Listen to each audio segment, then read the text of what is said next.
Hello and welcome to Demon Media episode 40. So today we will be talking about pretty much our thoughts and feelings about the legacy of Rooster Teeth as a whole.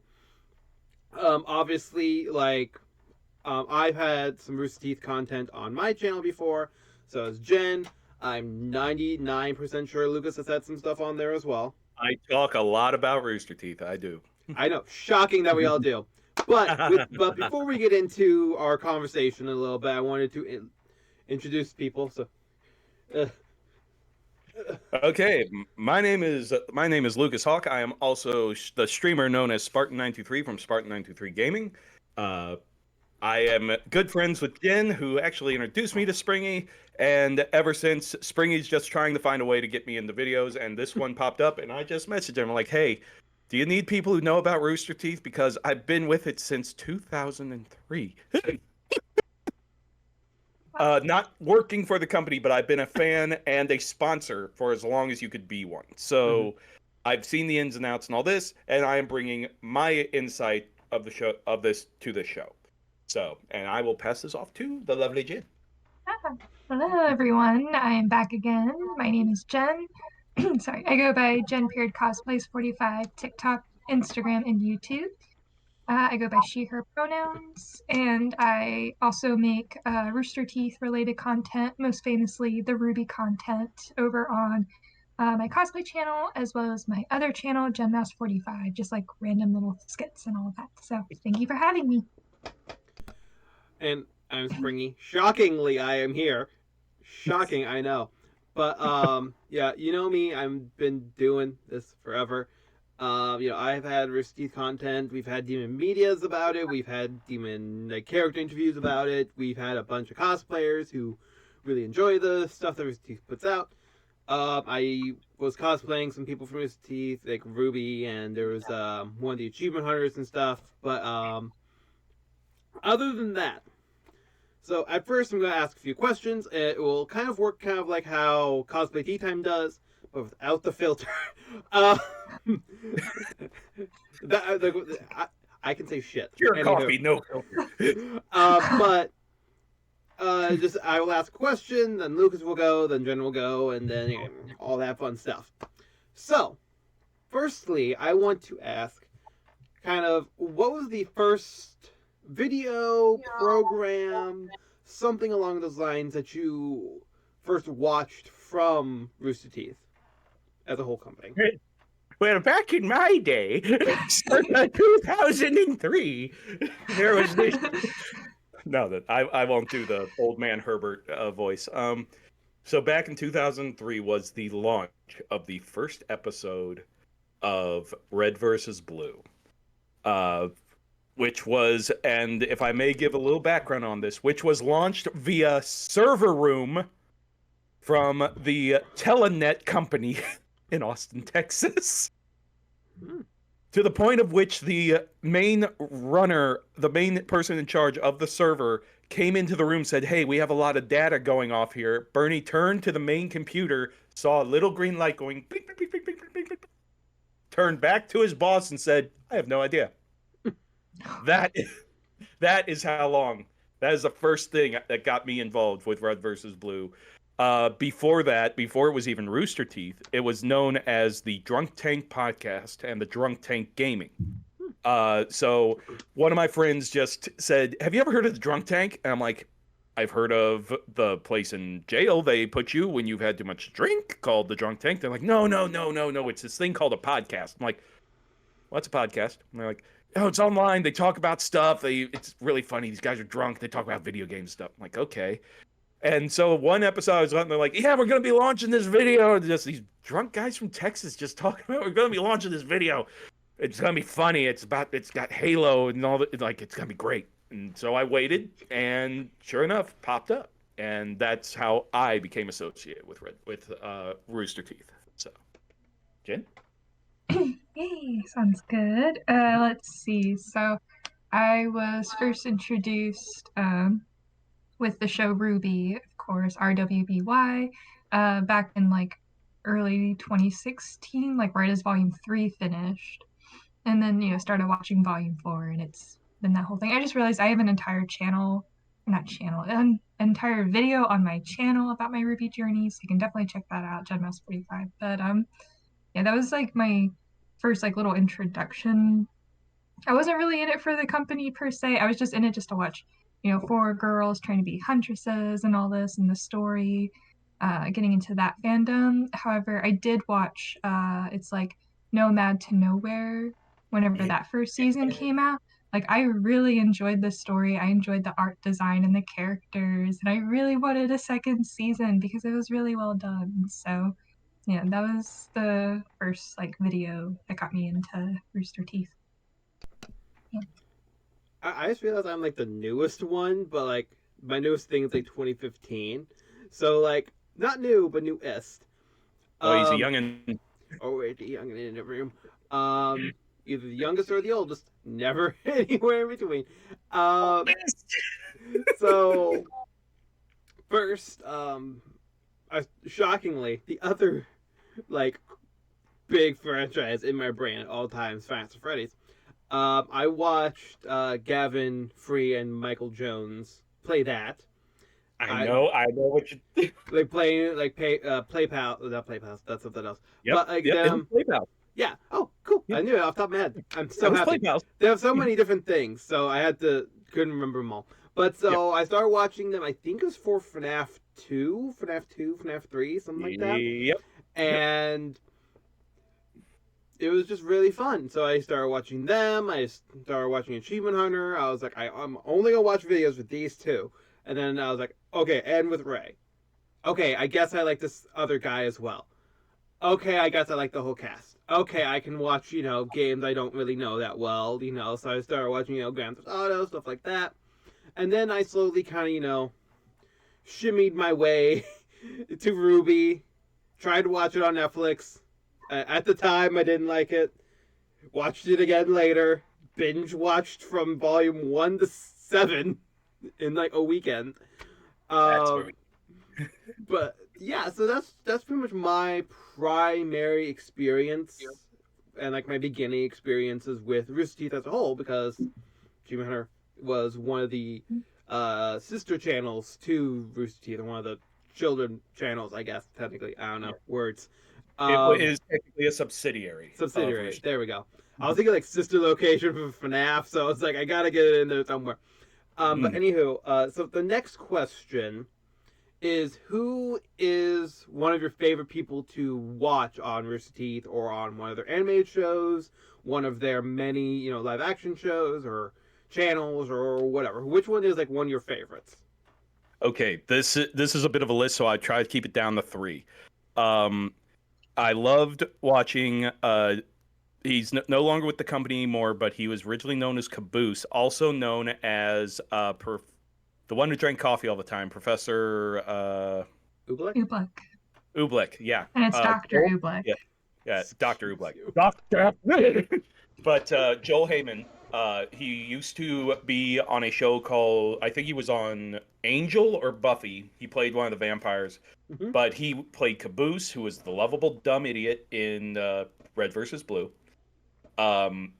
Just this real outspoken guy, really defended the like actors' rights kind of thing, because Hollywood and all that. But we're not here to argue about the demon that is Hollywood. Okay. I'm not gonna do that to you, Springy. I'm not gonna do it. But I always loved Joel Heyman because he was hilarious, and he was actually on an Achievement Hunter episode when they started doing a Minecraft. He was one of the first special guests they had. And he was just building in the background. He wasn't like involved with them. He was just building stuff. So then there is Bernie Burns, who is always just this really creative guy, very passionate, and just loved making stuff that they like to make. And they, as he said in his quote, was, "We want to make stuff that we would watch, and we think our audience respects that." And it worked for him. And then also Barbara Dunkelman, who is a ray of sunshine in any room she goes to, because I met her, and I tell you, anyone who could put up with me for 5 minutes is a saint. But no, she was a real sweetheart. I had written her a letter one time when I couldn't have met her. And when I came over to her, I'm like, I wrote you a letter a few years ago. And she's like, yes, I remember. It was such a nice letter. It's so nice to meet you finally. I'm like, and I just melted. So those are my top three. Uh, Take it away, Jen. Oh, my turn. I want to do top three as well. It's hard just to pick one. Exactly. Uh, yeah, I'm also gonna piggyback off of Barbara Dunkelman. She seems so sweet and kind. Yeah, Queen. I'm like, I don't really like watch too much other than like Ruby and stuff, but sometimes I would watch like GalaxyCon live panels because you could sign up for those for free during the whole pandemic situation and stuff. And everybody was just like so nice and sweet. So it's pretty much anyone in the Ruby cast, but if I had to say anything, it would be Samantha Ireland, Barbara Dunkelman, and Miles Luna. So my top three. Good choice. Shocking. Just made me so shocked. So shocking. I keep on muting my mic so you don't like pick up my chair squeaking while I'm fidgeting around. You're good. So I'm gonna go off of like people who we haven't really brought up yet. Just to keep it fresh. Because of course, Barbara Dunkelman and everything, and everybody else from Ruby. But the main person I wanted to kind of pull out from that was Lindsay Jones. She is very funny, very great. Bunch of things she has done. I don't have her Wikipedia page pulled up. I'm sorry, but a bunch of things. And actually, it's like, fun fact. I was actually starting I watched some Dead by Daylight videos that they did, like Achievement Hunter with my mom, and and Lindsay was her favorite person. And I'm like, oh, let me tell you, She is so good in those. so great. Then another person who's also like really great in those and other videos is Jeremy Dooley. Obviously, he has a whole, being a fan, got to join the company, all that. That was great, but he's also just like really great as well. He is very well established. A few years ago, I would have said somebody else. Then things happened, so I'm gonna change that. Yep. And that can go for a bunch of people there, but that's not the point. No, Anywho, I know who you're talking about. do you? Because there's a bunch of them. We'll have that conversation later.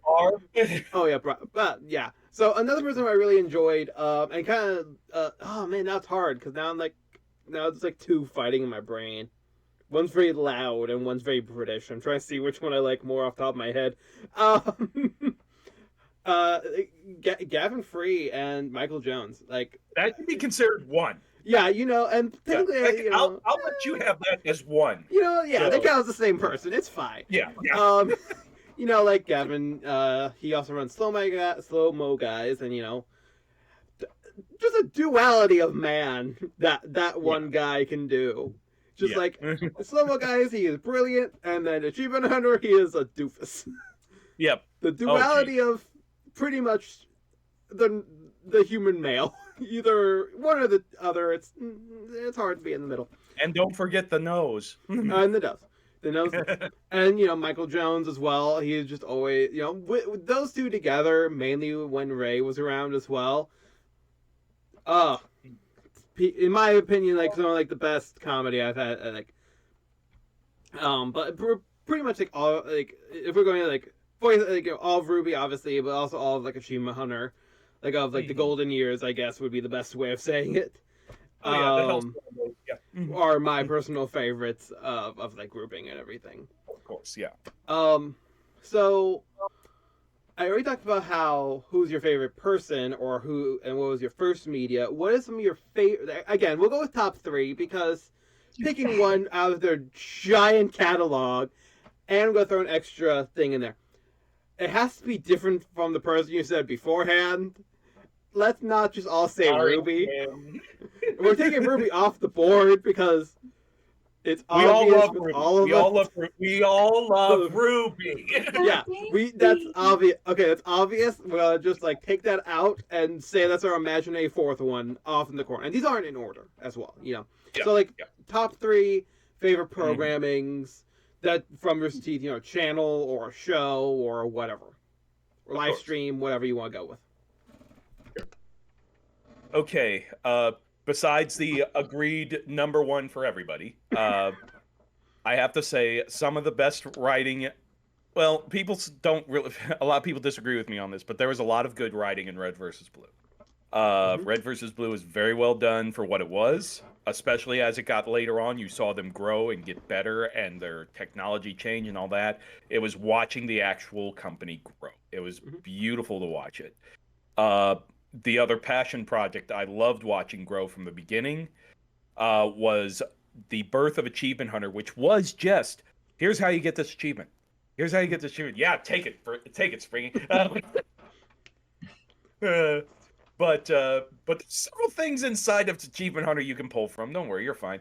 I loved watching Jeff just grow his passion project and just.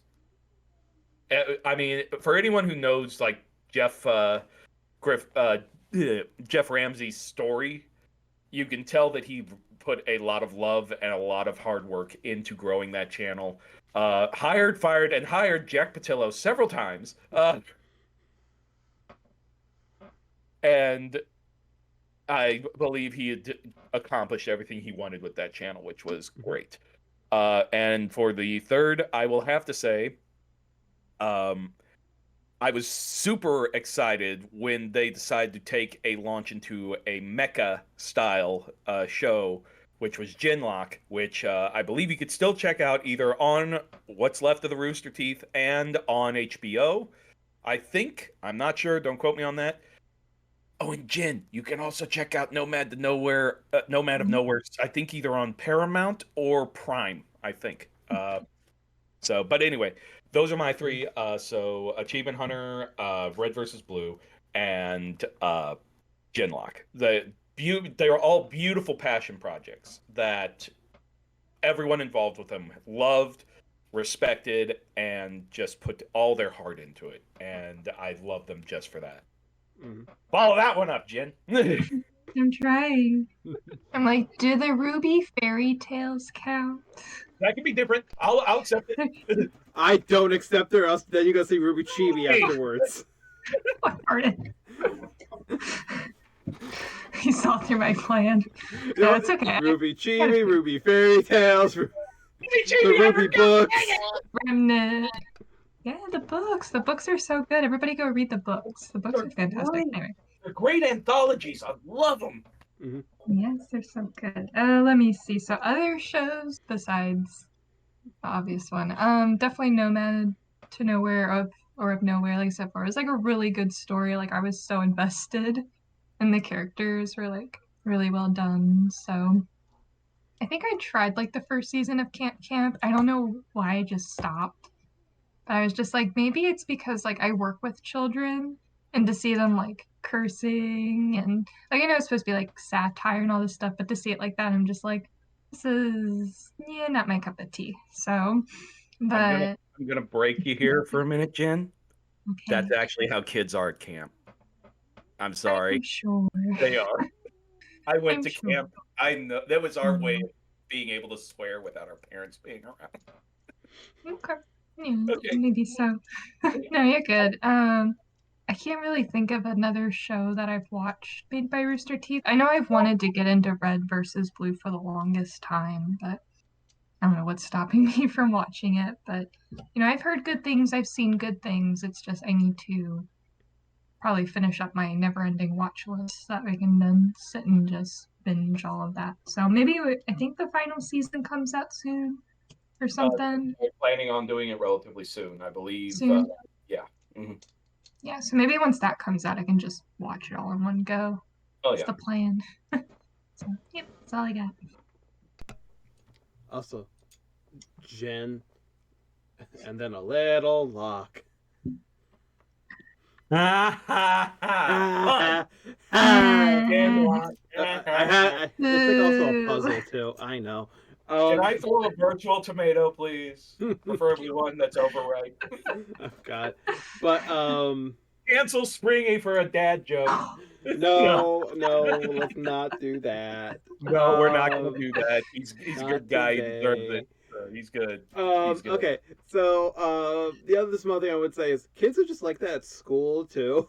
I I worked with kids literally like a month ago, like for like 3 years up until like a month ago, and they are horrible. I'm Horrible sorry. little I'm angels. sorry to everybody, but the ones I had to watch were little shits. Anywho, carrying on with the actual topic at hand.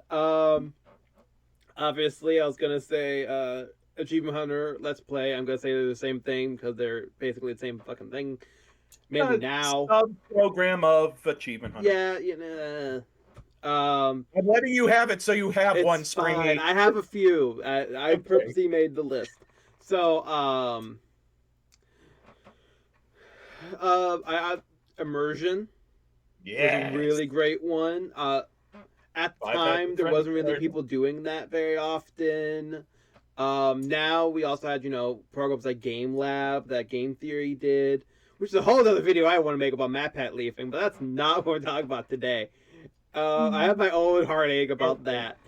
that. Um, but there's that.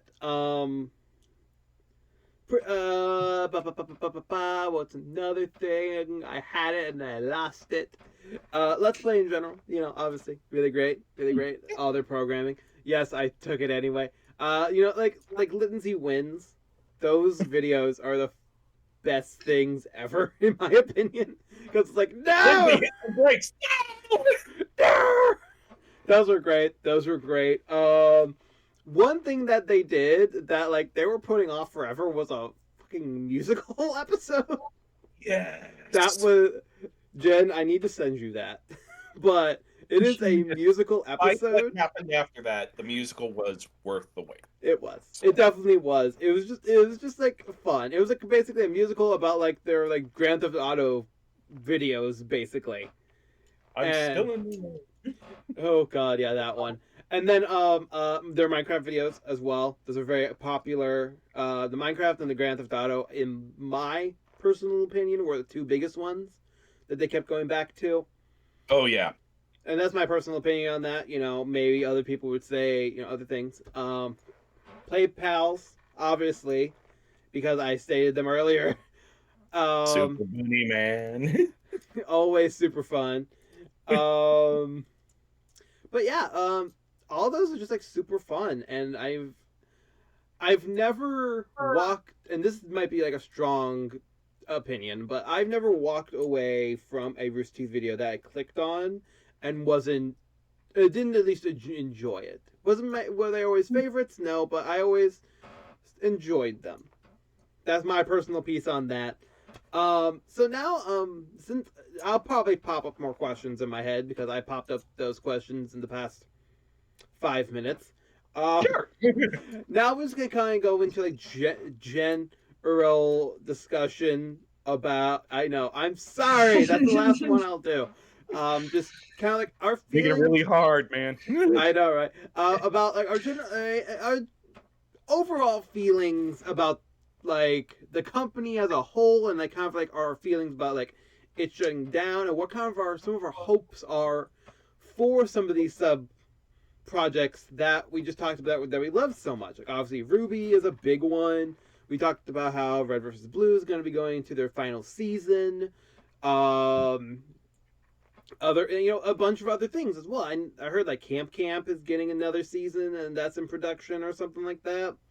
Just overall, and we can like go in whatever order. We can try not to interrupt each other, but like we can like have little things about whatever. But pretty much like what are your thoughts? Like, what is the first thing that comes to your mind that you're going to miss about Rooster Teeth? There we go. There's a question. Okay. The thing I'm gonna miss most It's not is Ruby. Ruby will never die. Springy, shut it. You will never die. What I will miss is the genuine respect of creativity, in the sense of, unless it was something really out there, Rooster Teeth never shied away from a project. They never said this is too much, or this is too far, or this will not work. They always said, okay, let's see if we can make this work. And if it didn't work, it didn't work. But they still would try. There are you can see where they Laser Team. did Laser Team. It made a sequel. Um, there are these other shows called Panics and The Strangerhood. You can thank Ray Narvaez Jr. that there was a season 2 of The Strangerhood. That project should have died, but it still lived on due to one very enthusiastic intern.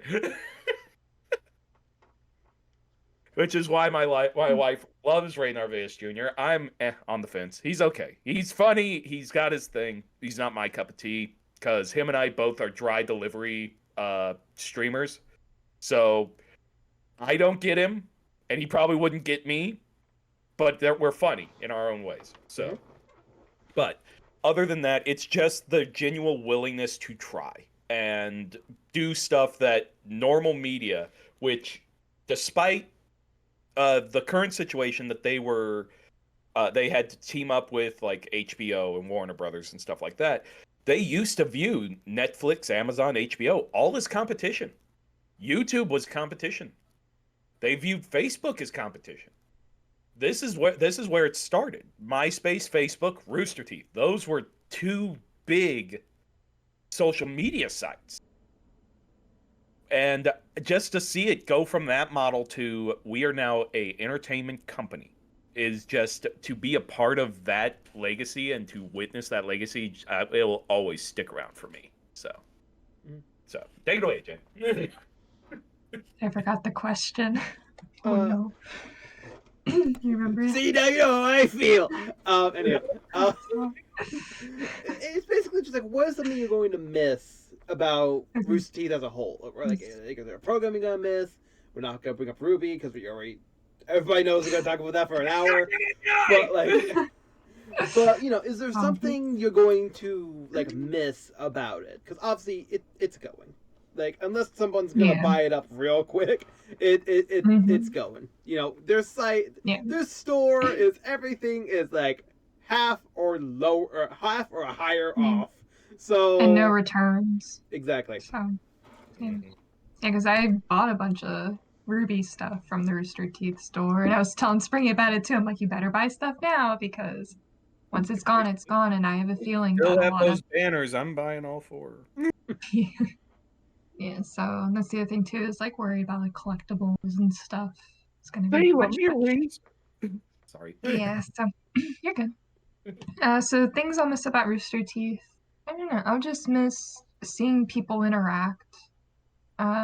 Just seeing like I'm sure they'll still have like, folks meet up. I mean, they all live generally in the area, like Texas and stuff. So I'm sure, maybe there might be like a reunion down the road or something. I don't know. I'm speaking facts out here, but 10 years down the road or something. So, but yeah, I'm just gonna miss like seeing folks interacting like within the company. It seems like everybody was pretty close and like good friends. I was watching this stream. I don't know if y'all watched the Rooster Teeth like Not Our Goodbye stream or something, but I was kind of surprised that like some of those like the adults and stuff were saying like, oh, I worked here since middle school or I worked here since high school, and I'm like, that's so young, and to like stick with it for so long. I was like pretty impressed. I was like, that's a long time to be dedicated to like one specific job and everything. So yeah, I don't know. I think it's just the people just knowing that there's a company out there that's into video games and doing different stuff. So I'd say that. Oh my god, my cord keeps attacking my chair. I definitely have to agree with Jen and obviously with Lucas as well. Just like the missing of community of it, because right now, like obviously right now everything is super hyped up. Everything's like, oh my god, we're gonna be missing this. But then one day, if stuff like Ruby doesn't get picked up, stuff like Red vs. Blue doesn't get picked up. If those things don't get picked up, then as most medias do, they will sadly die out, and that's something that I am not excited about, and that's something none of us are super excited about. But on that depressive note, I kind of wanted to add a question, just talking about what was one of your first reactions to hearing that Receipt was closing? What was one of your first reactions to that? I have a story. Okay. So this is a bit of a thing that I have discussed with a lot of people. I will say long time ago, back when Red versus Blue was doing season 5, which was like I think ended on their 100th episode. Um, we a lot of us old fans kind of sat down. No one of any type of big name or anything like that. We all just kind of us on the site, which was a social media site at the time. We're like, it would be great if this could last 10 years, if this could last 20 years. Because if you look at a basic up from the ground business, most will average out to about 20 years. And a lot of us tried to make comfort with that and to accept that. But when it came to it, like seeing Ruby launch and seeing the recovery season of Red versus Blue uh, and the freelancer and all that stuff, and then seeing Achievement Hunter branch out, the inclusion of Funhouse, Cow Chop, Screw Attack, all those guys, seeing it grow so fast, a lot of us put it into the back of our heads that, well, they're growing so much. There's no way it could be 20 years that they shut down. This is going to last at least definitely longer than we thought. So we all kind of eased back into our computer chairs or beanbag loungers or gamer chairs and said, well, I think we've got a long future of Rooster Teeth. And then as we started seeing Ruby hit its stride and decisions being made to where media was not hitting the right places and they were expanding outside of probably where they should have, we started to see the slow ebbing of the uh, the collective of it, and a lot of us were like, we just didn't want to accept the fact that this was watching it slowly starting to fade. I know a lot of people are like, no, it could have lasted this long. Let's just be honest with ourselves. We saw it. We saw the decline happening, and a lot of people said it was a mistake for them to partner with certain people, which it's always, I'm going to tell you, it's a dice roll. It's never a definite. You never know if it's going to be a definite bad or a definite good. And unfortunately, the way that it works with certain media companies is if you don't show us if you don't show us a 10-year success in a 3-year time period, you're on the block. And it's harsh. That's the entertainment business, unfortunately. But I will stand by what we said 20 years ago and said Rooster Teeth did what it lasted 20 years. And it earned everything it did in that 20 years. And do I regret that it's leaving? Yes, absolutely. It is sad. It's like watching the last episode of a great show. It hurts. It's like, best example, watching Friends final episode. Your heart breaks every time, but you're happy you were there for the experience. And I will say, I actually sat down in my front room of my house and I contemplated for about an hour. My wife came up to me, he's like, "Are you all right?" And I'm like, "Yeah, I'm good. It's just growing up, you know?" Mm-hmm. And she's like, "Yeah, things change and we move on." And I'm like, "Yeah, but we keep moving forward, right?" And she's like, "Absolutely." So that is my answer to your question on that is it's bitter, but I will say it was getting to the time where it could come to a rest. If Mm-hmm. I wouldn't be I would I have been surprised if it made it past 25 years? Absolutely. Would I have been shocked if it made it to 30? Oh man, yes. Am I super like completely, oh my god, this was never coming about 20 years? No, I wasn't. It was always a possibility in the back of my mind. The only reason it's so shocking is just how big it got, and I will always be happy for that. So, Jen, sorry to leave you with that. No, no, no. You're fine. So yeah, so it's a funny story. The day that the news got released about Rooster Teeth closing and shutting down and all that, normally on Wednesdays I post just like random content. And instead of just posting like my regular Ruby content, I'm like, oh, I'll post like A Court of Thorn and Roses, which is a series that I'm interested in. It's a book series and everything like that. And then a couple hours later, like the news breaks out, like in the news article and stuff, and I'm like, this is my like punishment for not posting Ruby content. So yeah, but I just remember like seeing the article, having friends text me and stuff like, hey, this is going on, and I just remember like going into like shock. It was almost like the stages of grief. It was just like shock. And then I'm in denial, like, no, no, that can't be. Like, Sorry, Jen. I was one of those friends. yeah. So I was like in denial, then I was angry, I was confused, I was sad, I was just like, what is going on? Like I was like all the emotions at once on a Wednesday afternoon at work. So, and I work as a therapist, so it's like sitting with my feelings at work about all this stuff. So I had to turn off my phone for a while. I was just like, I can't deal with this right now. So I'm sorry, friends, if I ghosted you, but I needed time to sit and just process and be like, what is going to happen? So Sorry. I know. So yeah, I just was just trying to process. I kind of wanted to respond then react. I didn't just want to like go out there and just make a video and be like, rah, rah, rah, especially when you're trying to keep positive. But when you're competing with your videos and trying to stay positive with all the Ruby critics out there and stuff, I was just like, I need to find a safer way to do this. So I messaged Springy. I'm like, hey, do you want to bitch and whine about the Rooster Teeth shutting down situation? He's like, yeah, sure. And then Crow messages me like, I want to talk about it. So I message Springy and it's like, he can come, like, let's go. So yeah. So now we're here. But yeah, so it was just a lot to take in. And then like people messaging me like through TikTok and Instagram, just like, hey, what's going on and stuff. And then it was just it was a lot to take in because I've always had this joke in the back of my mind. Like the Patrick Star from SpongeBob like meme where it's like, take Bikini Bottom or the Krusty Krab and put it over there. Like that's how I've always thought with Ruby. I've always wanted to take Ruby like far away from Rooster Teeth.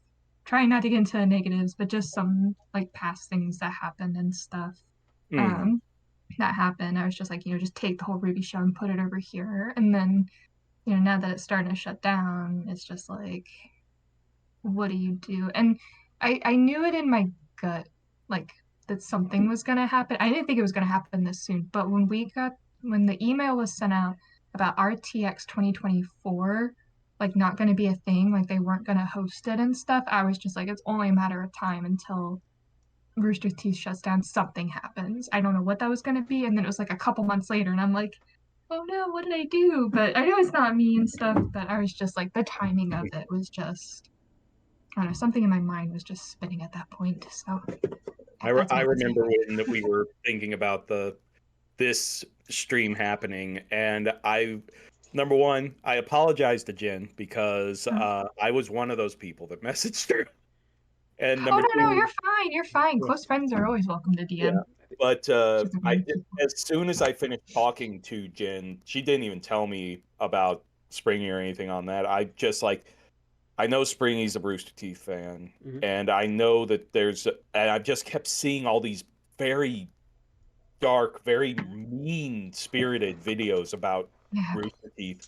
And I'm like, someone's got to clear the air. And I messaged Springy and I said, Springy, I know you get people probably asking to be on your videos all the time, but I just want to say, I've been a fan of Rooster Teeth since the beginning. I would love to come on your show if you're going to do anything and give a wholehearted, honest review of the legacy of Rooster Teeth if you'll have me. And he goes, huh, Jen was just talking to me about making a video about talking about Rooster Teeth closing down. I'm like, hey, give me a date. I will take off work to come and talk Mhm. about this. I just need to give Rooster Teeth its fair shake Mm-hmm. so that not everyone hears all this negative going on and actually hears what Rooster Teeth was to a lot of us. Mm-hmm. So sorry to jump in on you, Springy. I just had to do that. No, you're fine. Yeah, I was gonna touch on that exact same thing. Just it Yeah. because like when Jen first came to me, I was like, oh yeah, because I think she quoted herself. And I was like, I oh did. yeah, sure, we'll do something about it. And then when Lucas came over and told me about it, I was like, yeah, Mhm. sure, I'm happy to do a video about this because Yeah. I've done a lot of videos about Rooster Teeth, or I keep saying Rooster Teeth. We keep making videos about Fruby, but you know, as a whole, like we keep making videos and over, but personally, just getting back to the question a little bit, I as soon as I started seeing like all these people leaving for either positive or negative reasons, I was like, okay, this was kind of the start of the downfall, in my opinion. Like with like the few people who was like, because like you know, at first like everybody was like, oh, Ichigo gonna die because like Ray is leaving or something. They didn't. So, but when they started having like a bunch of employees from Rooster Teeth as a whole, Achievement Hunter, so on and so forth, either having either negative interactions with the company or negative or have done negative things, um, and then having to be kicked out, that was that was kind of what kind of started clicking in my brain of yeah, this isn't it's not long for this world anymore. That's kind of like, and you could kind of tell because I've seen clips of the live stream you guys were talking about. I haven't seen the whole thing. I haven't had time, but and something that I've really appreciated about Rooster Teeth as a whole is they're not really afraid to just show their emotion. Because one thing that comes to my mind was with the stuff with Haywood. Not gonna go into what it was because that's a line I'm not crossing. A But lot of us know what it was, and it's best just to leave say it he as did it some is. stuff that But wasn't right, and exactly. we are, But yeah. with when they were announcing what they were talking about and like their reaction with Jack Patillo and Michael Jones, you actually saw them cry, which It was it was a hard heart-wrenching. video to watch. And anybody who's seen it, like you and like everybody who's seen it and like have been like watching them, you know, seeing these like you know the person known for anger and you know Mhm. outbursts, crying, it it obviously does what the video intended. It makes you sad as well. If I may interject on Go that, ahead. um, I will say, look at when that happened. Mm-hmm. That we were in the middle of the uh, Me Too movement. A lot of us on the sidelines, Be and we have careful where you're seen. tricking, dude. Be careful. No. Hear me out. Hear me Okay, out. I'm just saying, just be careful because like No, let's I not would get canceled today. But okay, go ahead. I'll for let the you go. record, Go ahead. for the record, I am a full supporter of the Me Too movement. I do believe, but I also believe that sometimes power can be abused. Mm-hmm. So I always took any announcement of someone being Me Too'd until I heard the other side. I never jumped on the train that this person should be ended in the Mm-hmm. sense. I always went in like, let's see what everyone has to say on this.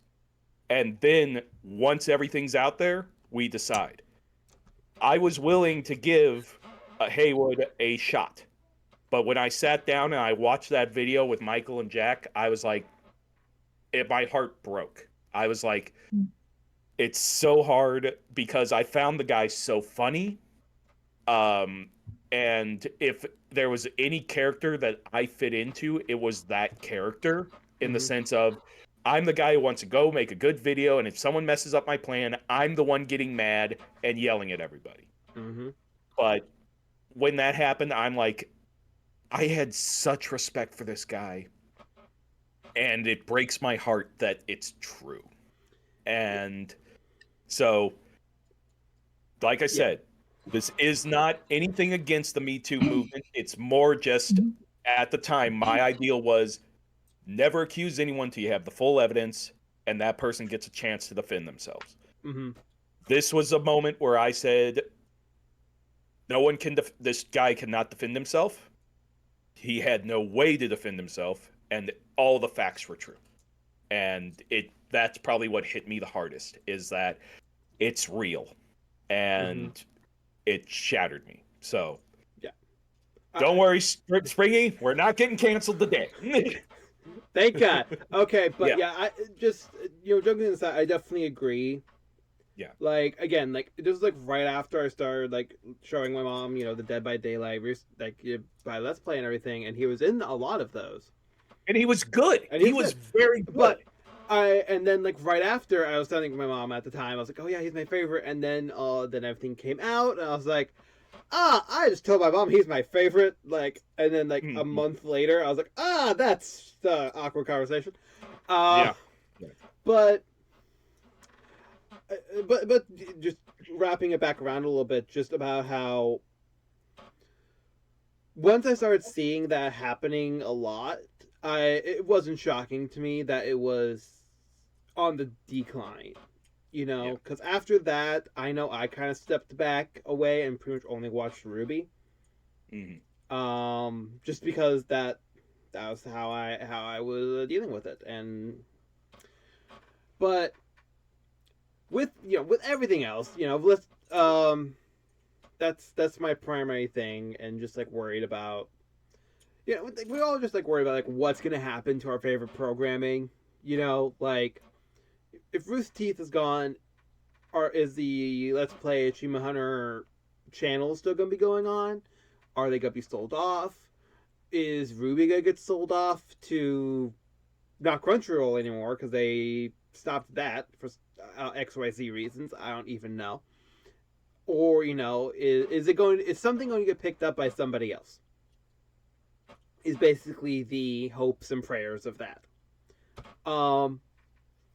I did get a message, and I want to give them the floor because I want to talk about something. So, Jen, Sure. Go ahead. More power to you. I'm going to shut up. Oh no, you're fine. You're fine, Springy. What? No. So the thing that I messaged you about, I hope it doesn't come off as negative. I know we're trying to keep it positive, but there was a few things that kind of deterred me from not fully supporting Rooster Teeth. I mean, yes, I bought Ruby Volume 8. Like, I bought a Rooster Teeth first membership. I've bought several merch items from their store and everything, but I'm just like, I'm doing it for Ruby. I'll do it for that. But there's been times where, like, even in the news and stuff, where folks within Rooster Teeth have come out and said, one of the voice actors, Caden, came out with the whole Twitter statement and, saying about, all those statements that were made to her and everything. And, just reading that and thinking about it, like, makes my stomach twist just to think, like, how vile, like, she was treated and stuff, like, during that time period. So I really felt like that started the downfall for Rooster Teeth, in my opinion. That was kind of like people were starting to see it in a different light and everything, that why would you treat your employee like that, when they're a respectful member of the team and everything. So that was one thing. I think that was October 2022. And I think within the same year, like Ruby Volume 8 came out. And during that time, they had to take like little mini breaks for the weekend because they had that snowstorm. So whenever they had the snowstorm, the animators would have to stay home. They'd be working from home and all this stuff. Sometimes they wouldn't have electricity or power. And it wasn't until several weeks, I think, after Volume 8's finale, I can't remember the timeline, everything's blurred together, but I remember like seeing and hearing like those animators like got overworked, underpaid, weren't paid on time. They're working in the cold, they're doing all this stuff, and they're trying to like, meet that deadline. Like, we have to get the next episode out. People are wondering, people are gonna get bored of this and all this stuff. And it was just like, why would you overwork your employees for a show? Like, yeah, you have plenty of time to work on it and stuff, but nothing matters more than your employees' safety. And I think that's where I started to disconnect from Rooster Teeth. And I was just like, I'm not a big fan of like your company that much anymore. I'll still follow for Ruby. I will watch the show. I was grateful when Ruby came to Crunchyroll, because I'm like, I like Crunchyroll, I have Crunchyroll membership and all this stuff, but it was just like those two things like really stick out in my mind where it's just like I don't know. Sorry to bring the mood down. No, you're If fine. I Like could also, we have to yeah, exactly talk about these things. That's something yeah, we have to Yeah. talk about yeah, with the Legacy of Rooster Teeth, and mainly talking about their end, because Mhm. those are some of the yeah, newer things. I was talking about some of the things that happened before that, but are still, I would say, still fresh. oh yeah, It's still a fresh wound. We could call it. yeah, They have been having problems for a while now, and so just wrap up my thought about the question was mhm, just I wasn't shocked. Obviously I was in, oh yeah, sure, they're closing, and Michael Bay just died from an explosion. What you know what I mean? I was like, okay, yeah, sure, they're closing. That type of thought. And then once I started seeing it more and more, I was like, oh, okay, they're actually closing. Have to, and again, like Jen, I was also at work, um, tutoring statistics, so I was like, okay, this math, the stats don't add up, but this other thing kind of adds up in my brain. But yeah, it was it we can all agree that Rooster Teeth has its ups and their downs. With yeah. any And other now I company, may, that's the exact same if thing. I may Sorry, interject, go ahead. uh, I fully agree because I've heard everything that happened on Volume 8, as same as Jin did. Um, but here's where I associate it with is that this was also at the time where the big Warner Brothers HBO merger was. Hmm. And now you have to.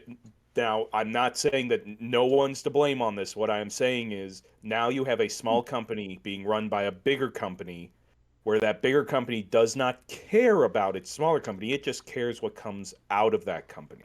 Hmm. So, where this smaller company who has liaisons that come in and are supervising over the teams that we get the stuff we like from, and are now saying, well, yeah, you may be passionate about this, but I need you to have these 3 frames done by this time, or else Warner Brothers is going to hear about it.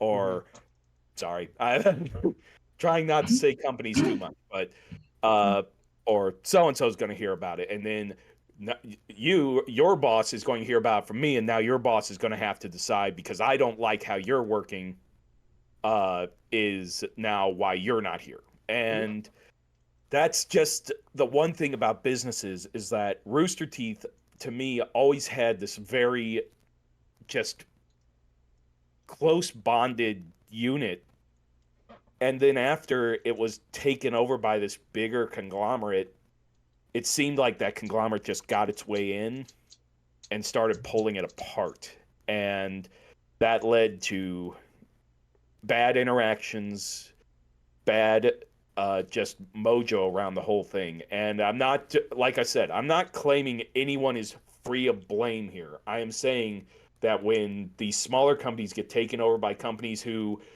pretty much could do whatever they want and get away with it, they'll do it. And it's a tragedy that that happens. And I was completely outraged with what happened with Caden and completely outraged with how the Ruby staff was treated. But when you look at it, it's like sometimes you got to understand that it's like holding a knife to the throat of people with some of this entertainment stuff. Hmm. It's they'll be like, "Oh, your drawing hand hurts. Well, guess what? You can go wait out in the unemployment line, and I'll get someone here else who could draw." And I'm gonna tell you, in reality, here's the honest truth. That's how it is. And as sad as saying that is, the it's ruthless sometimes, and it doesn't justify anything that happened. I'm just This is all just from a perspective of it. You may want to blame just the company for it, but you got to look at all the steps that lead to it. Hmm. And uh, like I said, I'm here to give a fair shake to the company that I've loved over 20 years, Hmm. and uh, I just wanted to put that part in. So, Springy, you could take it back now. yeah, you're fine, of course, because like, yeah, there. I like what you brought up. Definitely, like, obviously, we can point fingers at whoever, but truthful, like, in my opinion, I'm, I'm, I at this point, I'm just gonna keep restating the same thing, so I'm just gonna, stop Of myself course. there. But so to kind of get back onto a positive note, what from some of your favorite programs that we talked about, if they were to have a future outside of Rooster Teeth, who and here we can actually name a company. We can try and name some companies if we want to, because we're going here for a positive reason. If they're going to be selling off IP like Ruby, Red vs. Blue, anything else, Genlock, or anything like that, who would you want those rights to go to? If you Okay. had your perfect thought, your perfect whatever, and whatever you want, then like what would be your perfect company to own this IP in your personal opinion? Again, this is all opinions. We're not associated with Rooster Teeth or anything along those lines. Okay. I am actually prepared for this because this actually made me very hopeful. A company who had previously worked with Monty in person Mm-hmm. stepped forward. It's called the gentleman's name on social media is Dylan Goo, and he stepped forward saying that his productions would love to step forward and try to purchase the Ruby IP because they had worked with Monty. They understand the passion, they understand the work that goes into it, and they all loved working on Ruby. And I think I would love to see Dylan and his team gain a hold of it. As long as they don't like throw Carrie and Miles out or anything like that. You got to keep the people who are behind it. Mm-hmm. And I do believe Dylan would respect that. And Dylan also stated what I love that Carrie and Miles state all the time. Carrie and Miles state all the time. Monty wrote 12 volumes worth of material, but he left enough material for a lifetime that the main story could end, but more could be created from it with the right foundation and the right growth and teaching and respect of the, I am bumping my mic like no tomorrow. Move. Okay, there we go. And just there's so much passion in what he's saying here. I can even quote him here. Given the latest developments, I'm seriously interested in acquiring official Ruby from Rooster Teeth. So who should I talk to? Much of our team worked on the original volumes and collaborated directly with Monty. We'd be honored to bring the series back and carry the torch. That is passion and dedication. No one should ignore this. I don't care if big Wubby a Bee is out there going, oh, well, we won't accept anything beyond this. Take the hit and give it to a passionate company. If you don't love the IP, don't kill it because you don't like it. Give it to someone who wants it because this is hope. This is someone willing to take a legacy and continue it. And then also Carrie. Yes, I made notes. More Patrick? Um, let's see. Carrie. And the funny thing, the name of this headline was Hope. Oh, stop. Uh, is that Carrie was actually in talks with someone about looking at purchasing the Ruby IP. It doesn't. I don't think I was able to catch the name of who it was. Here we go. I seem to have lost that one. But I'm telling you, there are people interested in purchasing the IP. People who are passionate. People who, if Carrie is talking to them, Carrie trusts these people enough to carry this legacy on. Mm-hmm. So I would love anyone who Carrie is interested in talking to, that Miles is interested in talking to, and people who are coming forward saying, we've worked on this IP and we still have the passion to want it to continue. That's who I want to get it. I want someone who's going to love this, take care of it, and take it, if not further, at least to the end where Monty finished the story. I would be fine. I will tell you right now, I would love Ruby to last another 30 years. But if it came down to all we can do is finish what Monty started, and Volume 12 was the end, I would be fine and content. I would. It would. It's a good, solid. 12 seasons is a good, solid lifetime for a show. I would say, sorry, uh, Jen never sees me break up, but I am kind of breaking up on camera. 12 volumes is a beautiful, beautiful legacy for a beautiful show. And I would be content to sit here with all 12 volumes and the two JLAs and the Ice Queendom to just sit and say, this was something I loved in my life. And I hope anyone in their life has as much passion as what went into this show. And I will end it at that. Jen, you are more than welcome to take the mic. uh, yeah, I'm trying to figure out. So, like, what companies would help take over Ruby, or Who would in you general? want them to? Like, if you had the perfect world, who would you want to take over Ruby, or any other project from Rooster Teeth? In a perfect world. Exactly. Yeah, I'm trying to figure out like whatever happened with Crunchyroll, like Crunchyroll Volume 9, like they have all the seasons out there. Like why aren't they being like, oh well, we can at least get you a 10th season, at least have some closure as to what's going on with everything. So Oh, that I think I know what happened. you do. Crunchyroll detached from HBO. Um, Yeah, because you will not find anything from Crunchyroll on HBO anymore. hmm, Sorry. no, it's interesting something to sit and stew on. But yeah, if I had anything, I guess Amazon Prime might be something to consider at least. Mm-hmm. They produce nice shows, they have streaming and all this stuff. So Has I been don't really know anybody else other than the big ones. Yeah, Amazon Prime would be like pick. I'm already unmuted. I forgot about that.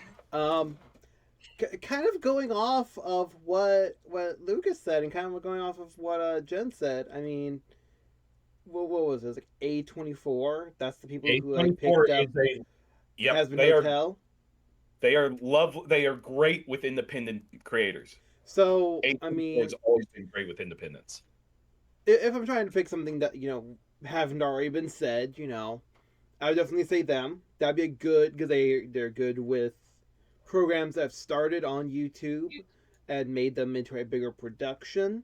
My only concern about that would be they changed the voice actors for Has Been Hotel, so like I don't know. Also, like I wasn't Well, If I may, murder. Sorry, go the, ahead. the Yes, please. the only not to spin off here, we're here to talk about Rooster Teeth, but as a supporter of independent creators and someone who knows how this actually went down, um, with Has Been, what it was they wanted a more professional like Broadway cast. Uh, Viv did fight for her cast originally, but A24 kind of sat down and had like a wake up moment in the sense of, and it sounds bad, but what it is like, look, if you want to do this, we can't have this someone just be the voice and someone be the singing. It's better and more cost effective for your project if you have people who can act and sing Mm-hmm. and be able to do all that.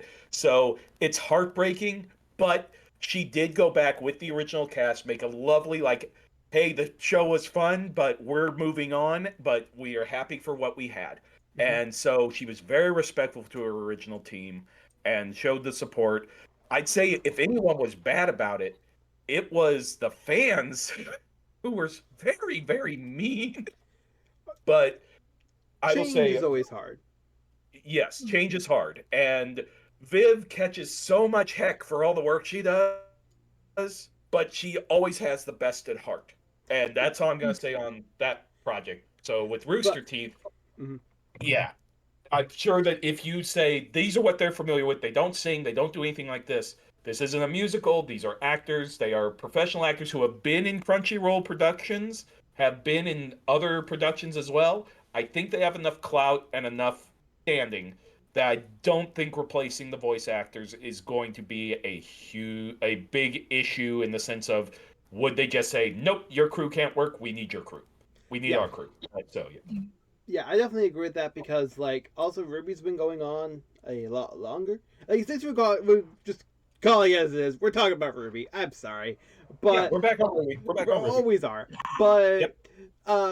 because like that's been going on a lot longer than Has Been Hotel was. Because like what was it? It was like Has Been Hotel had like 1 or 2 episodes, and then they got picked There was a up by pilot, 24. and then 4 years, That's what 4 it was. long years. See, but that's what it was. So like it was 1 episode, and then they got picked up, and then 4 years later, you Yeah, know. thank you, COVID. Okay, yeah, but my point in saying that is like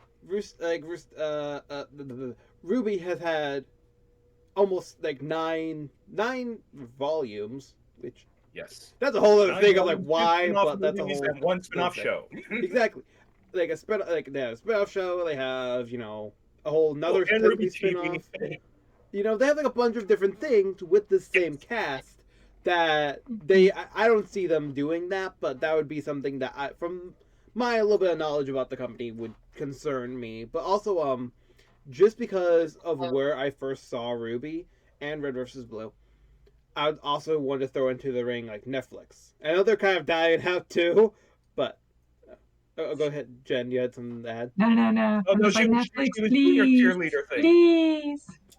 Just like Yeah. one of them, like one of the big ones. Obviously, that's what we want. I mean, that's what happened with Lucifer. They got canceled off of Fox. There's a giant fan upheaval, and then Netflix cleared them for 3 more seasons. And if we're Take going that, with depression. that, yeah, pretty much. But Wrong going Lucifer.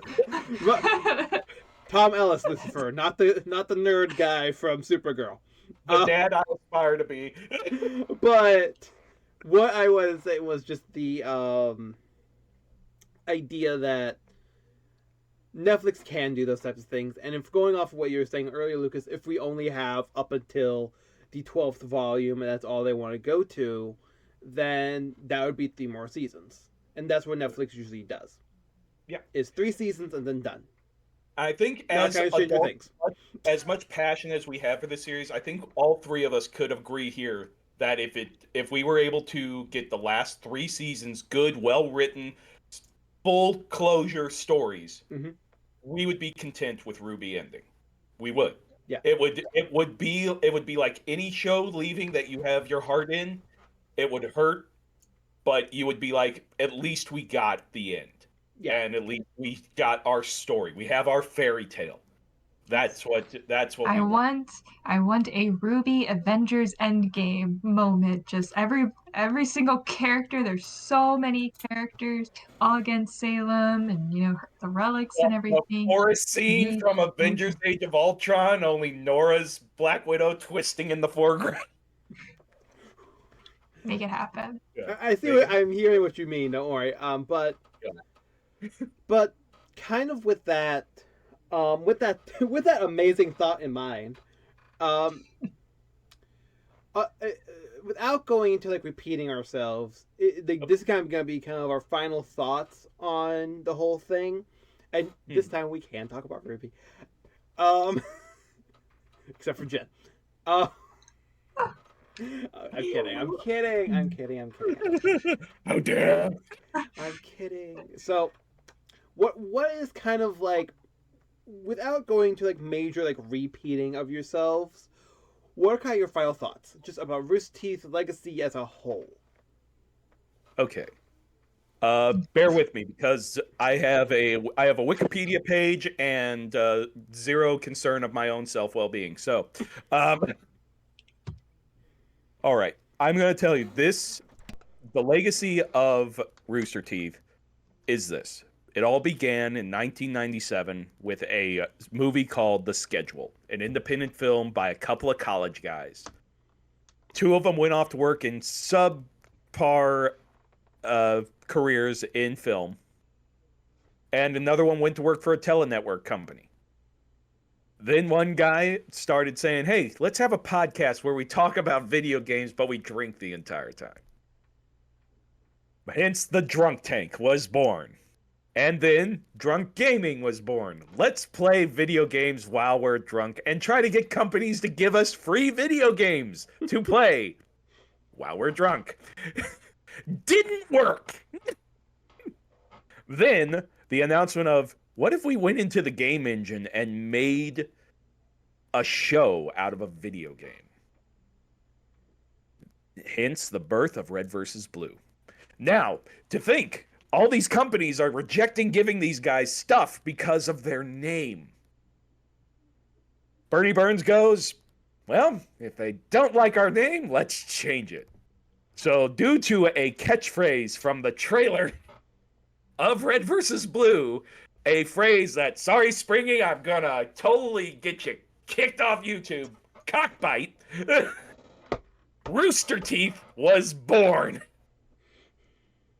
And I, at that point, was a fan from the get-go, watching these silly antics of these completely useless soldiers. Which is the story behind Rooster Teeth's Red versus Blue is, it's us in a multiplayer match. It is us going, what are they doing over there? I don't know. And then the other team's going, we think they're going to do anything? Nah. Is the flag still there? Yep. Wait, the flag's gone. It's us. If you watch through the series and you get to where the grunts are, which is the red team and the blue team all fighting each other, that's us. All of us connected to that series because we were those players. And we're like, yeah, kill the blues, kill the blues, kill the reds, kill the reds. That was us. And that's why I connected so heavily to this brand. And I went on there, and if you used to get badges for who of the main cast you could get to pay attention to your page, I went to Bernie Burns' page and I said, all hail the great creator that has given us this. And I listed off his name. He immediately liked it and gave me his badge. I'm like, yes. And I think I had Joel Heyman, I had Dan Goodwin, who played Donut, who is the pink soldier, lightish red. I had Jason Saldana, who played Tucker. Of course, I had Jolak because I said, hey, I saw you in Angel. Can I get your badge? He's like, absolutely, click.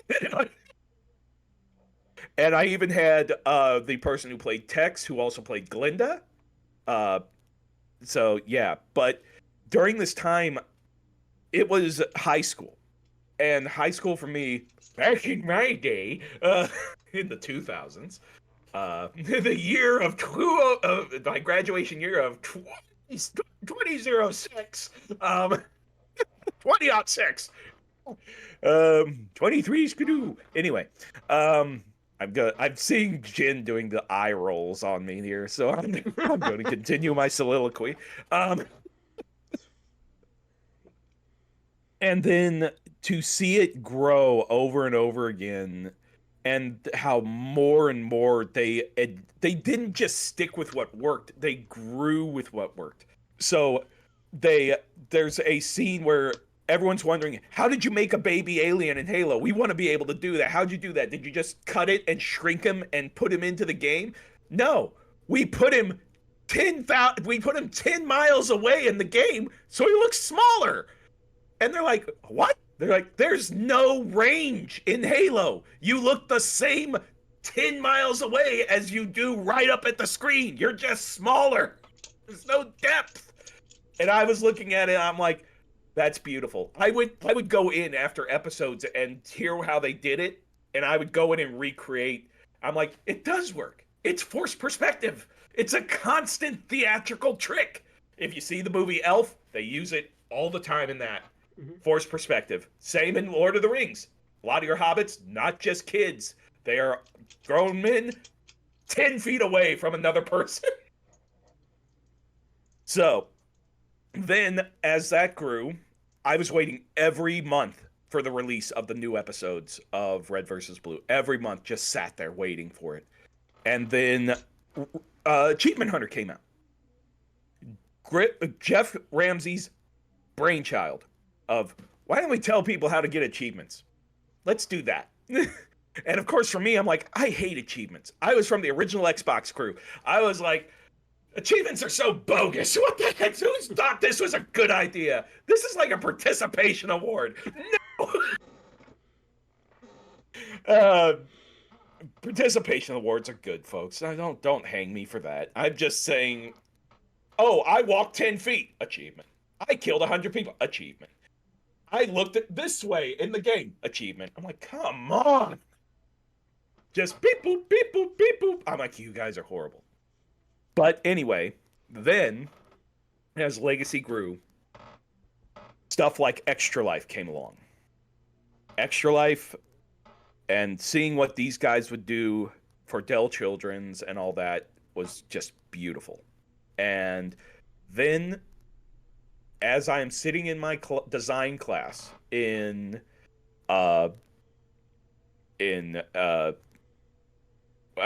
screw it, in Moberly, Missouri. I'm not there anymore, so I don't care. I was Moberly Community College, sitting in there. Ruby came across my desk, and I'm like, "What is this?" And I'm like, people are like, "Oh, this is this new like CGI anime they're trying to do. It's amazing." I'm like, and of course I'm like, it'll never work. I watched the trailers, and I'm like, this is great stuff. What the heck? And I then fell in love with Ruby. And then, of course, people came in. Ray Narvaez Jr., everyone's favorite golden child. Don't hang me, Springy. My wife loves Ray Narvaez Jr., and just out of spite, I heckle on him all the time because I'm like, oh, well, why don't you marry him? She's like, well, I married you. I'm like, and you're disappointed. She's like, no, I'm not. I'm like, well, you watch him more than you watch my stream. She's like, you just got started. And I'm like, true. Anyway, so I watched Achievement Hunter grow to what it is. I watched Rooster Teeth grow to what it was. And it was a beautiful thing to watch. And yes, for anyone out there who says it doesn't justify what happened, everyone has a right to be upset about what happens. Bad business practices happen. Stupid microphone.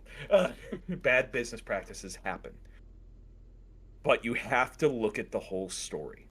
Yes, people are completely accountable for their actions. What happened to certain people was completely unforgivable and completely wrong, and should not just be swept under the table. I will not stand here and say that Rooster Teeth was perfect. It was not. But the bulk of Rooster Teeth was a group of creative, passionate people who worked on what they loved and wanted to show the world what they could do with no support of a big entertainment franchise, a small group of podunk guys from Texas. No offense, Texas. You're okay in my book. Austin, Texas. You're okay in my book. I'm calling out a whole state. No. Anyway, these guys sat down and said, we want to do this, and we're going to do it. And we're going to do it knowing that we could have Microsoft come and shut us down at any moment because we're using their video game. Luckily, Microsoft was cool about it. They just said you can't use Red vs. Blue as your website name because Red vs. Blue is trademarked by Microsoft. So, in closing, since I have now rambled on like a madman, for anything you have heard about Rooster Teeth, everyone has a right to outrage. Everyone has a right to say things were done wrong. I am not going to stand here and defend wrong actions. Wrong actions happen. Mm-hmm. But you have to look at what Rooster Teeth was as a whole without those few instances of bad. Because bad things happen does not define... If I was to go out and I was to go out and uh, if someone was, well, let's put it like this: I was go out and do something that isn't really in my character. That doesn't make me a terrible person. It just means I have flaws, and I know that the thing is that I realize I have flaws, and I say, yeah, I'm not the best, but I know what I'm. I know that I can be good, Mm-hmm. and that's the thing about Rooster Teeth is it was good. It wasn't perfect, and I knew someone who directly worked with him, and he's like, long hours and all this stuff and all that just didn't seem like they really appreciate it. I'm like, well, I'll tell you right now, my job right now, there was a time when I was working for them that I'm like, yeah, long hours don't seem to give a darn about us and just say, well, you built 50 of them, build 50 more. Like, so that's every company. It's not just this one thing. The reason that it seems so bad and blown so wide is media. We have such access to media where we want to show our outrage that we want people to be just as angry as we are. That's just what happens with this is you take a small company like Rooster Teeth and like, oh, all these people love this. Imagine what happens if I tell them about this one little mistake they made and then just uproar. Mm-hmm. And again, I'm not taking away from what happened. Bad things happened, and I do believe the people responsible for it are dealt with and have been taken. I have been taken to the point of where they are being held responsible for what they did. And just in closing, I will say, don't let this ruin what Rooster Teeth has done. Its legacy is beautiful. Its legacy is inspiring. They have helped children who have needed a place that allows them to keep their families nearby them if they're having surgeries. They have they have constructed places that allow patients to go and relax during hospital stays. They have made me laugh through the hardest parts of my life to the points of which I was just at the lowest. And to bring me back from that, I owe Rooster Teeth so much. And it inspired me to be a streamer and to be a cosplayer and to just be a writer in general. So, as of the few faults that this company had, I can always turn to Rooster Teeth and say thank you. Thank you for everything. And if anyone from Rooster Teeth ever finds this video, thank you very much for the 21 years that you have given me and helped me grow as a better person. Mm-hmm. And to all you out there who are diehard fans from 2003, cockbite to you too. And that's where I'm going to draw it on my end there, guys. That's my final soliloquy on this.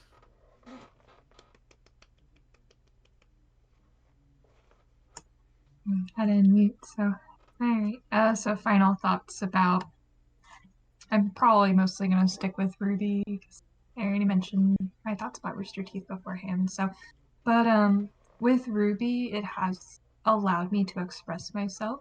You know, my first cosplay was Nora Valkyrie from Ruby. I got back into writing because of Ruby. I have a fan fiction work right now with the Ruby team. I wrote Arcos for Springy's birthday. I'm writing Renora Wedding.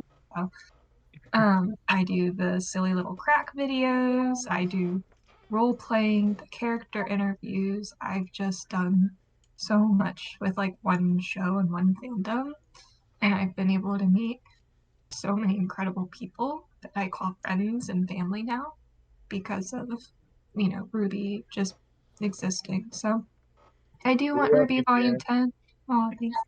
Yeah, I do want Ruby Volume 10. I'm not really like in a big time rush. The only thing that is making me like feel a little bit antsy is because I miss Nora so much. I want her to have her just Nora moment.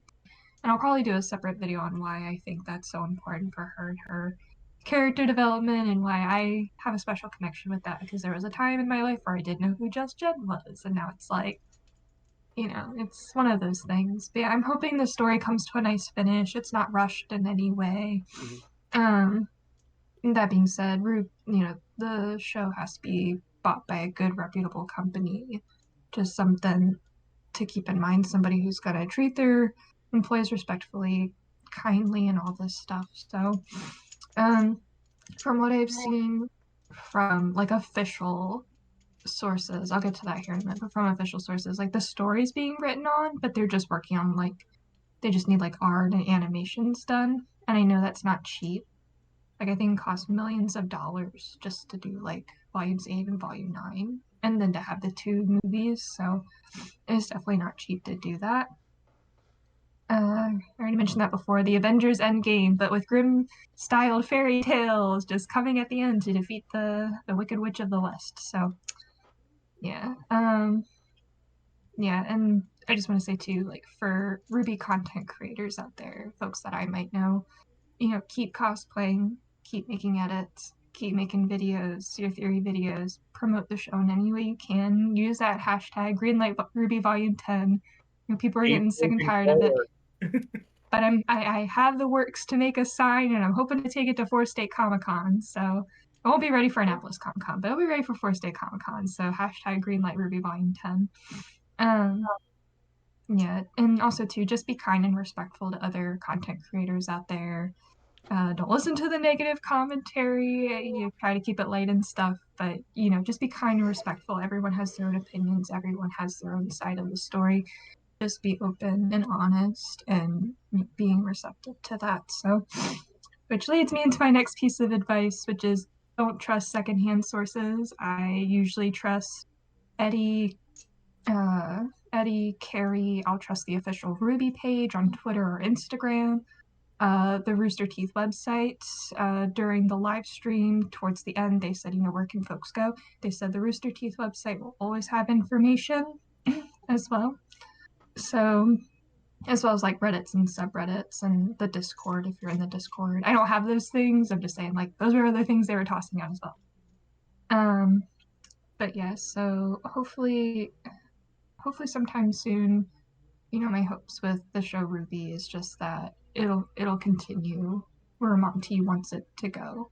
That they'll honor his legacy and continue that story. And yeah, keep moving forward. That's all I got. Yep. Yeah. With Rooster Teeth as a whole, and Ruby, it's given me new friends, new looks on life in general. Um, and with Ruby in particular, because obviously it's something that on this channel we've had done a lot with. It's given me friends. It's given me people who are annoying. Uh, but Hey, Springy! not you, annoying in a bad way. Uh, but it's given it's given a lot. It's given a lot to me. It's given a lot, to Jen, to Lucas, to everybody. So I am sad for it to go, but something that I like to think about sometimes whenever I'm sad about a show or anything leaving is that if it leaves on a high note, that's good.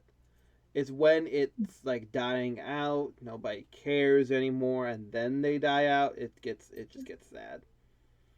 I will say that it ended and so many people were shocked shows just how much its legacy still meant to people. Mm-hmm. So, yes, it's sad it's going, but you can still tell there was a lot of love still towards that company and that it made such an impact on people. And I think, yeah, as bittersweet as it is, I'd rather have people going, "Oh no," than going, "Well, we saw it coming." This, so, Nah. yeah, yeah, Yeah, yeah. Rather it go out with applause than go out with a shrug. exactly. I mean, like, just taking this video into account, like, I wasn't thinking about making this video. I'm happy that we did. But, like, you both came to me separately and wanted to make this video. Yeah. So that also just shows that, like, I didn't try and go and, like, find people. People Mhm. wanted to make this video and wanted to Yeah. talk about this. Yes. And pretty much with that, this obviously will not be the last time on this channel we talk about Ruby or Rooster Teeth or anything like that. We are still planning on doing videos about. We already did ones about Volume 9. We're planning on doing ones about Volume 10. We're planning about doing ones about the books. We've already done stuff about Ice Queendom and everything.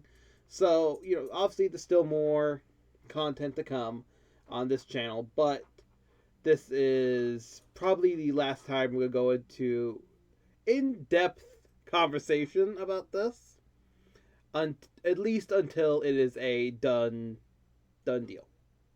Yeah. Once we know if there's more updates, like we know where Ruby's going, where versus Blue's going, where everything's going, we might make an update or whatever. But for a video like this is pretty much it. Yeah. We've talked about everything we wanted to talk about. We started about the beginning, the middle, the end. So I just wanted to say thank you all for watching. Thank you, Lucas and Jen, for being here and being vulnerable enough to, speak about I'm your not true too feelings. manly to cry, Springy. I'm not too manly to cry. But with that, I hope you all have a nice rest of your day, and at least I will see you in the next video. Bye bye. Take it easy, guys.